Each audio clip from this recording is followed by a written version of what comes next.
Hello, welcome to our Wednesday devotional time. Thank you for taking time to spend with me for these few minutes. I was reading recently in the book of Ruth. It's a wonderful, wonderful story. You probably remember it.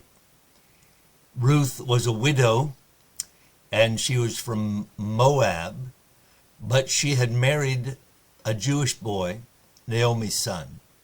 They had gone to Moab to escape the famine that was in Israel. But she became a widow when her husband died. Her mother-in-law, Naomi, was also a widow. And so Naomi decided to go back to Israel. Things were going better. She was not in the land where she should have been. And Ruth went with her. Ruth, the widow, with Naomi, the mother-in-law and widow. They arrived in Israel and were very, very poor. They had nothing. But Ruth decided to go, by the way, because of her love for her mother-in-law and also her love for her God. What a blessing that story is. But they arrived in Israel and were very, very poor. In order to help take care of her mother-in-law, Ruth began to harvest in the fields. Now, the rule they had there, the law they had there, was what I call workfare.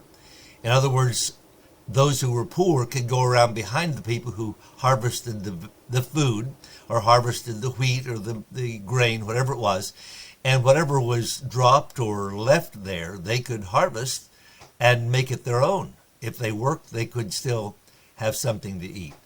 Well, as it turned out, Ruth harvested there and was spotted by the owner of the land. The owner of the land realized who she was and realized she'd left her homeland to come to Israel because of her mother-in-law and because of her love for their God, the God of Israel. And so he said, let's be kind to this young lady. Let's be good. In Ruth, here's how it's stated in Ruth chapter 2, verse 15. When she was risen up to glean, Boaz, who owned the land, commanded his young men, saying, let her glean even among the sheaves, and reproach her not, and let fall also some of the handfuls of purpose for her. In other words, let some of the stuff just fall on purpose. Just don't harvest. Or if you harvest it, just drop it down, and you go on, keep on harvesting, and leave that for her on purpose. Now that made me think of several things, and I'm going to just make these applications to us today. She was in poverty, and Jesus said, the poor will always be with you. Do you understand that we're always going to have poor people around? I hope you're not one, or I'm not one, but we're always going to have that. That's what Jesus said. When we realize that, we don't have to become upset at people who are begging. We can perhaps be a help to them. But the second thing is this. Boaz saw that she was willing to work for her food.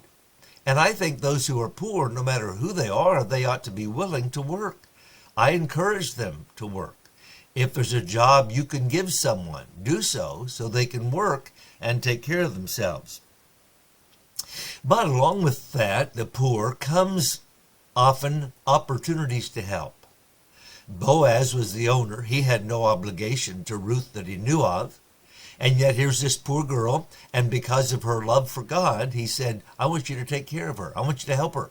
And she was able to glean more than you would normally expect because they were leaving handfuls on purpose. Now that means to me that there are opportunities around us where people have special needs, and God may use us to be a blessing to them. And that's my challenge today. Let's look for someone to whom we can be a blessing. Now, it may not be financially that we can help them. It may be that we can just give them a word of encouragement. It may be that we can point them to a job. It may be that we can provide in some other way. But I believe God puts these people into our lives to give us the opportunity to give them the gospel and to be a blessing and a help to them. So, the poor are always going to be with us, and we can either resent them and be unkind to them, or we can try to help them. We can see them and their specific needs as an opportunity to be a blessing. We can be a blessing. I challenge you today to find someone to whom you can be a blessing. God bless you as you bless others.